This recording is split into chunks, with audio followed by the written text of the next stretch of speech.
यह कहानी एक ऐसे राक्षस की है जिसे आप लोग जानते होंगे या नहीं यह मुझे पता नहीं है। उस राक्षस का नाम है ब्रह्म राक्षस। भूत प्रेतों में भी कई योनियां होती हैं, अनेक नाम होते हैं, जैसे कि भूत प्रेत पिशाच राक्षस डायन चुड़ैल आदि बहुत से नाम होते हैं।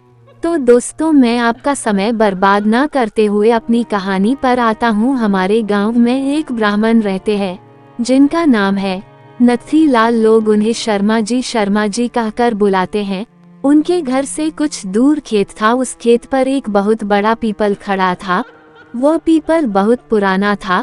कुछ समय बाद उन्होंने उस खेत पर घर बनवाने की सोची। पहले वाला घर बहुत छोटा होने की वजह से उन्होंने खेत पर घर बनवाने की सोची। उन्होंने उस पीपल को काटकर अपना घर बनवा लिया। कुछ दिन तो ठीक ठाक चला, पर कुछ दिन बाद शर्मा जी बड़े परेशान रहने लगे।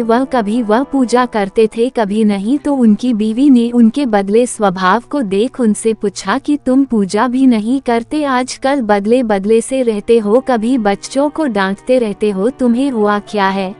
पंडित जी के चेहरे पर मुस्कान आई और वह कहने लगे, मेरे घर को तोड़कर अपना घर तो बना लिया है, और इसे क्या पूजा करने की कह रही हो? सब कुछ मैं ही हूँ, मैं ही भगवान हूँ। इसे पूजा करने की कोई जरूरत नहीं है। वो कभी दांत मीसते, कभी बड़े प्यार से बोलते, कभी आंखें लाल तो कभी सही हो जाते थे। उनकी बीवी को शक हो गया कि जरूर किसी भूत प्रेत का साया है और वो बातें ऐसे करते हैं जैसे कि वो दो लोग हों। तब पंडितानी ने उनको बिठाकर आसन लगाकर हनुमान चालीसा पढ़ने लगी। वो सोच रही थी अगर कोई भूत प्रेत होगा तो भाग जाएगा, पर पंडित जी पर उसका कोई असर नहीं पड़ा। वह एक टक लगाए देखे जा रहे थे। उसने काफी मंत्र पढ़े, गायत्री मंत्र। तभी पंडित जी की आंखें लाल हुई और कहने लगे, मैं किसी से नहीं डरने वाला, और तू क्या समझ रही है? मैं इसे ऐसे नहीं छोड़ने वाला। तब तक उसका छोटा बच्चा वहां आ गया। मम्मी, पंडित जी ने उसे ऐसे जोर से पकड़ के खींचा और ऐसा लग रहा था कि उसके सिर को कच्चा ही चबा जाएगा। पंडितानी ने कहा, बच्चे को छोड़ दो, इसने क्या तुम्हारा बिगाड़ा है? उसे छोड़ दो। पंडितानी ने विनती की, बड़े नम्र भाव से कहा कि उसे छोड़ दो। तो उसने उस बच्चे को छोड़ दिया और कहा कि मैंने तुम्हारे इस नम्र भाव की वजह से इसे भी छोड़ रखा है, नहीं तो मैं इसे कब का मार चुका होता। उसने फिर पूछा, तुम कौन हो और मेरे पति को तुमने क्यों बस में कर रखा है?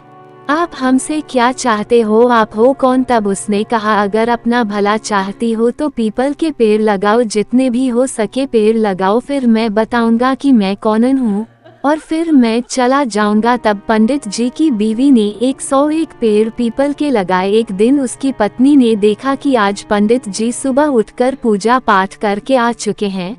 तब पंडितानी से पंडित जी बोले, मैं तुम्हारे पति को आज छोड़ के जा रहा हूँ, तुम सदा सुखी रहो, तुम्हारे आचार विचार बहुत अच्छे हैं।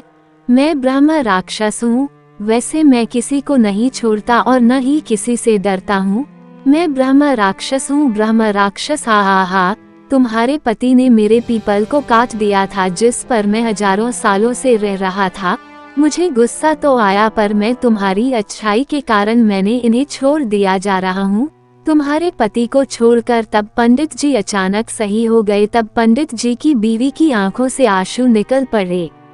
तो दोस्तों, अगर बुरे के साथ तुम अच्छा करोगे हो तो एक दिन वो भी अच्छा हो जाता है।